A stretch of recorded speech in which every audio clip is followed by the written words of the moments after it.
कुछ बोल नहीं रहे हैं, बिल्कुल शांत। बहुत समझना, ये सभा बड़ी मूल्यवान है अयोध्या की। कितने प्रमाण मैं आपको दूंगा। जिस समय भरत जी को कहा गया ना, वशिष्ठ ने कहा बेटा तुम्हारे पिता की आज्ञा है कि तुम राजा बनो तो गद्दी पर बैठो। इतना कह के गुरु जी मौन हो गए। भरत जी ने कौशल्या की ओर देखा कि शायद माता कौशल्या मुझे मना करेगी कि तू गद्दी पर मत बैठ, शायद तो बोलेगी। लेकिन गुरुजी ने जैसा कहा कौशल्या ने उसमें मोहर लगा दिया। धरी धीरज, कौशल्या ने कहा पूत पत आयस गुरु आई, कौशल्या धर धीरज कहे। कौशल्या धर धीरज कहाई, पूत पाथ गुरु आयसु आई, पूत पाथ गुरु आयसु आई।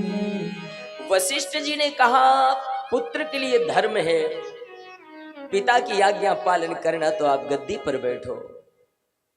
और भरत जी ने कौशल्या की ओर देखा तो कौशल्या ने कहा बेटा तेरे गुरुजी जो कह रहे हैं तू वही कर, क्योंकि धर्म है गुरु की आज्ञा पालन करना।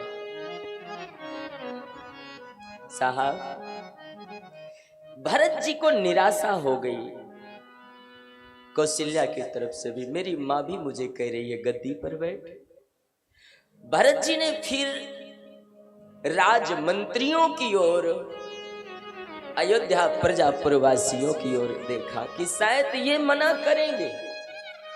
लेकिन प्रजापुरवासियों ने हाथ जोड़ करके कहा प्रभु, अच्छा प्रजापुरवासियों ने जब भरत जी से राजगद्दी में बैठने के लिए कहा ना, तो प्रजापुरवासियों ने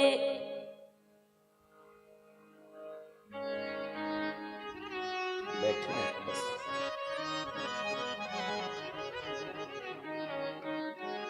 स्वागत विराजमान।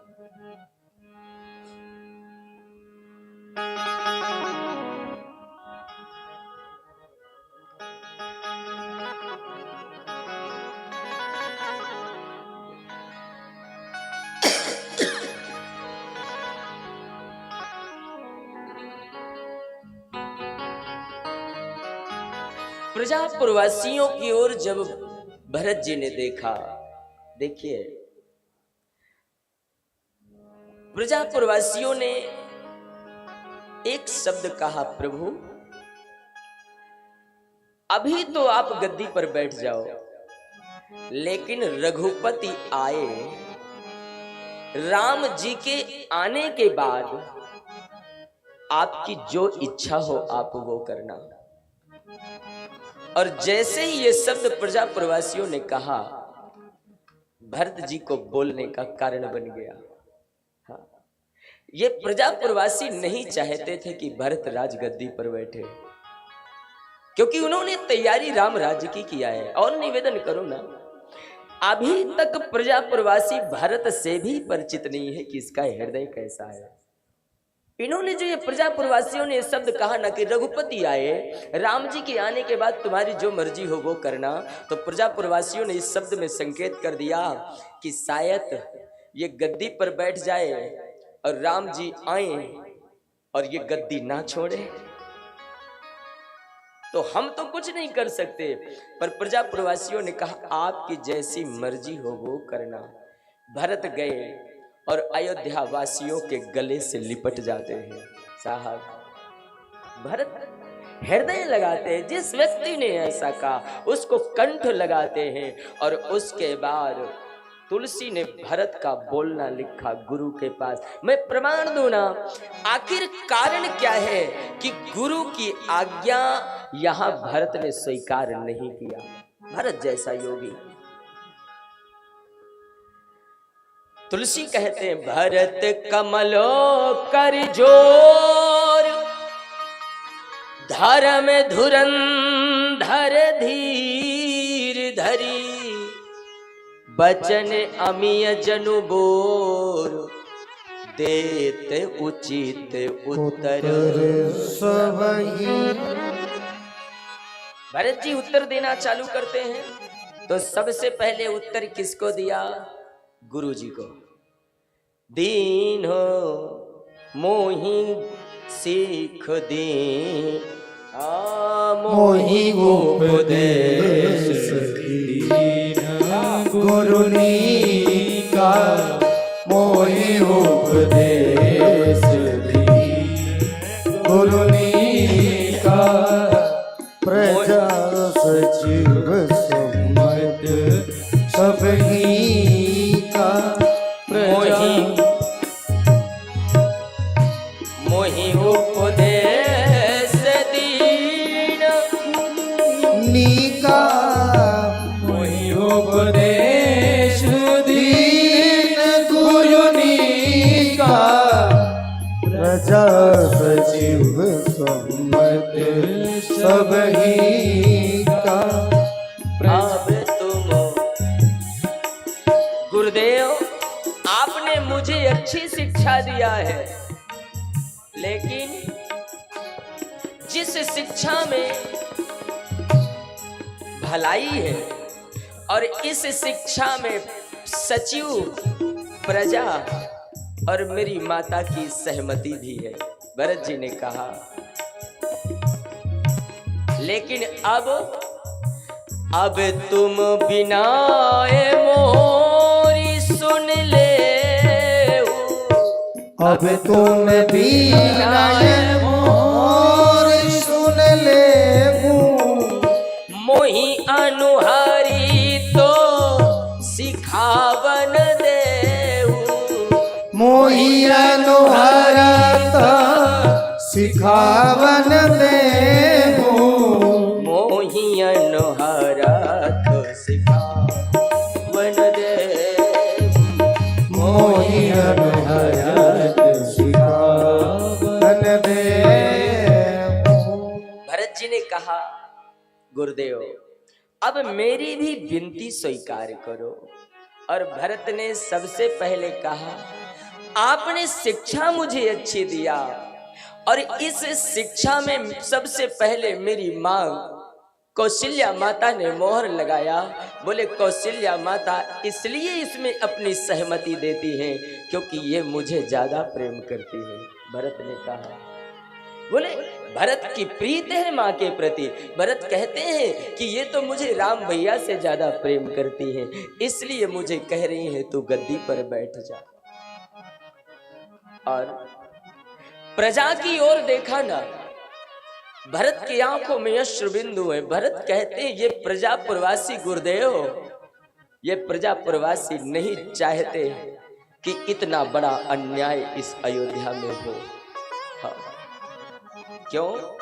अब थोड़ा गहराई में तुलसी ने यहां पर लिखा, भरत कहते हैं ग्रहे ग्रहीत पुन बात यस, तेहि पुन बीछी मार, ताहि पियाय बारुनी, कहूँ कहूँ पूछा। तो भरत जी ने यहां पर कहा कि गुरुदेव ये अयोध्या वासी पहले ही ग्रह की पीड़ा से परेशान है। तो क्या अवध वासियों को ग्रह की पीड़ा रही?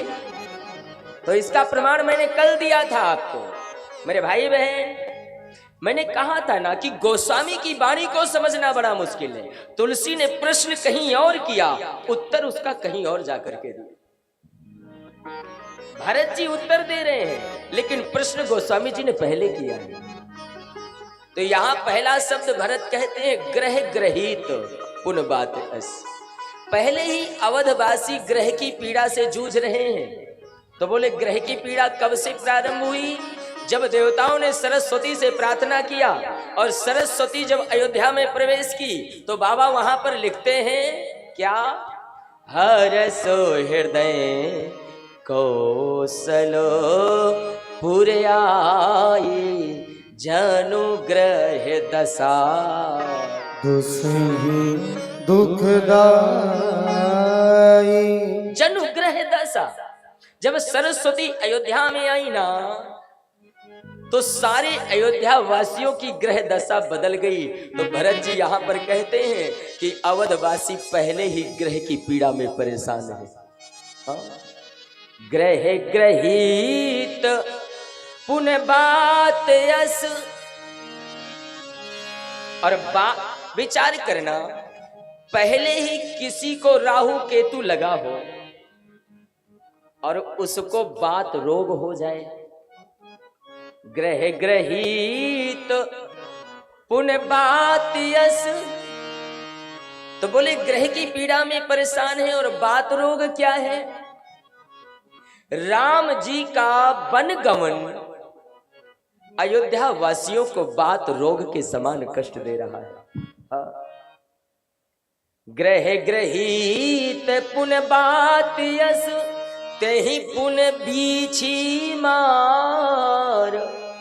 पहले ही कोई ग्रह की पीड़ा में परेशान हो और उसे बात रोग हो गया हो और बात रोगी को बिच्छू ने डस लिया हो।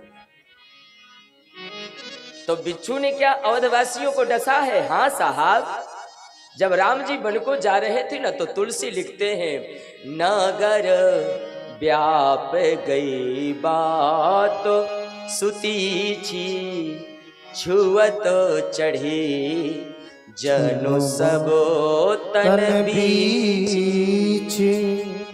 छुअत चढ़ी जनु सब तन बीछी। भरत ने कहा ग्रह की पीड़ा में परेशान है, बात रोग हो गया है। राम का वनगमन इन्हें बात रोग के समान है और राजा दशरथ की मृत्यु इन्हें बिच्छू के डंक के समान है। और महाराज, इतनी ग्रह दशा, इतनी पीड़ाओं में कोई जूझ रहा हो और फिर आप मुझे राजा बनने के लिए कह रहे हो, तो मेरा राज सिंहासन पर बैठना इन्हें मदिरा के समान लगेगा, ये नहीं बचेंगे। भरत कहते हैं विचार करना, ग्रह की पीड़ा में परेशान हो, कोई बात रोग हो गया हो और फिर बिच्छू का डंक लग गया हो और बाद में उसे मदिरा पिला लो तो वो जिंदा रहेगा क्या? हा?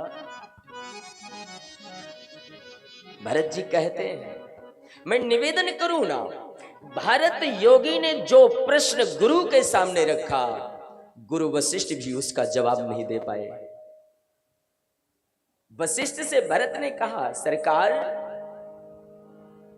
मोहि हठराज देहु तुम जबाही रसा तल जाइए तबही। महाराज, आप मुझे अगर गद्दी पर बिठा दोगे तो प्रजापुरवासी सह लेंगे, पृथ्वीवासी सह लेंगे, लेकिन जिस धरती की बेटी जंगलों में कष्ट झेलते हुए घूम रही है, ये पृथ्वी सहन नहीं करेगी। मैं सिंहासन पर बैठूंगा और ये धरती रसातल को डूब जाएगी। भरत कहते हैं साहब मोहि हठ राज देहु तुम जबहि रसातल जय तबहि। गुरु वशिष्ठ मौन है। भरत ने जाकर के प्रश्न रखा, बोले सरकार अब आप मुझे जो कहो मैं करूं, लेकिन आप मेरे 2 प्रश्नों का जवाब दीजिए। वशिष्ठ से प्रश्न किया भरत ने। गुरु वशिष्ठ कहते हैं बोलो बेटा। भरत ने कहा सरकार मैं आपके मुख से सुनना चाहता हूं, मेरी मां ने मेरे पिताजी से वरदान क्या मांगा है। वशिष्ठ ने कहा लोगों को पता है, सबको पता है, एक वरदान में तुम्हारे लिए राज्य और दूसरे वरदान में राम को वनवास। भरत जी ने कहा तो पहला वरदान इसमें कौन सा है? वशिष्ठ ने कहा पहला वरदान तो तुम्हें राज्याभिषेक मांगा था कैकेयी ने। सुनहु प्राण प्रिया भावत जी का देऊ एक बर भर तही। पहला वरदान बोले तुम्हारे लिए राज्य मांगा है तुम्हारी माँ ने। भरत जी ने कहा गुरुदेव, जब मेरी माँ ने मेरे लिए पहले वरदान में राज मांगा तो मेरे पिता ने क्या कहा? जिस समय कैकेयी माँ ने भरत के लिए राज्य मांगा ना, बोलो जय सिया राम। हाँ, जब कैकेयी ने भरत को राज्य मांगा तो दशरथ जी थोड़ी देर मौन रहे और उसके बाद दशरथ जी ने एवं मस्तु कह दिया था, कोई बात नहीं रानी, मैं भरत को राज्य दे रहा हूं। यह शब्द कहा था दशरथ ने। वशिष्ठ से भैया भरत ने कहा, जब पहले वरदान में मेरी मां ने मुझे राज मांगा था और मेरे पिता ने एवं मस्तु कह दिया था, तो राजा तो मैं उसी टाइम से बन गया ना अयोध्या का। हाँ? राजा तो मैं उसी समय से बन गया ना। वशिष्ठ ने कहा, हाँ बेटा, नियम तो यही है। भरत जी ने गुरु के चरण पकड़े और पहला शब्द कहा, गुरुदेव ये बताइए कि जब मेरी मां ने पहले वरदान में मुझे राज तिलक मांगा तो राजा मैं उसी समय से बन गया, तो नियम तो ये था, पहले आप मुझे बुलाते और सिंहासन में बिठाते, बाद में दूसरा वरदान पूरा किया जाता। लेकिन आप जैसा सदगुरु बैठा रहा, पहला वरदान अभी तक पूरा नहीं हुआ और बिना राजा के होते हुए किसी की प्रजा से किसी को बाहर निकाल दिया गया। ये स्वीकार नहीं है मुझे, ये राज्य स्वीकार नहीं। भरत कहते हैं। दूसरी बात में वशिष्ठ से एक प्रश्न और किया। भरत रोकर के कहते हैं, महाराज मैं आपसे पूछना चाहता हूं, आपने मेरे पिताजी की मृत्यु क्यों नहीं रोका? आपके रहते हुए मेरे पिता मर क्यों गए? और साहब, इस प्रश्न में गुरु वशिष्ठ बहुत जोरों से विलाप करने लगे। सब तो थोड़ा थोड़ा रो रहे थे। जब भरत ने पूछा गुरु से कि आपने मेरे पिता की मृत्यु क्यों नहीं रोका, वशिष्ठ प्रलाप करने लगे। हाँ। क्योंकि वशिष्ठ में क्षमता थी कि वो मृत्यु रोक लेते थे। मैंने एक दिन चर्चा किया था, राजा दिलीप की उन्होंने मृत्यु रोका था। और यहां जब भरत जी ने पूछा कि आपने मेरे पिता की मृत्यु क्यों नहीं रोका, तुलसी कहते हैं, वशिष्ठ जोरों से रोकर कहते हैं, सुनहु भरत भावी प्रबल, बिलख कहो मुनिनाथ। बिलख कहो, सुनो भरत भावी प्रबल। भरत जी से गुरु वशिष्ठ ने कहा, बोले बेटा मैंने प्रयास किया था कि तेरे पिता की मृत्यु रोक दूं, लेकिन एक होती है भाभी और एक होती है प्रबल भाभी। हाँ मेरे भाई बहन, जो भाभी होती है वो ब्रह्मा लिखता है, लेकिन जो प्रबल भाभी होती है वो स्वयं भगवान लिखते हैं। हाँ मेरे माई बाप, गुरु वशिष्ठ ने यहां पर कहा, बोले बेटा अगर तेरे पिता की मृत्यु ब्रह्मा की लिखी होती तो तेरा गुरु रोक लेता, पर यह ब्रह्मा का लिखा नहीं था, यह राम का लिखा था जो किसी से रोका नहीं गया। सुनो भरत भावी प्रबल, बिलख कहो मुनिनाथ। हानि लाभ जीवन मरण जस अपजस विधि हार। वशिष्ठ जी से गुरु वशिष्ठ से भरत भैया ने कहा, आपन दारुण दीनता सब ही कहां समझाए, देखे बिना रघुनाथ पद जिय के जरनी न जाए। जब तक मैं राम जी का दर्शन नहीं कर लूंगा, अयोध्या राज क्या मुझे कोई बैकुंठ के सिंहासन पर बिठाए तो भी भरत वो राज्य स्वीकार नहीं करेगा। माई बाप, भ्रात प्रेम ये है एक भाई भाई के लिए हंसते हुए वन स्वीकार कर लिया और दूसरा भाई आया तो उस राज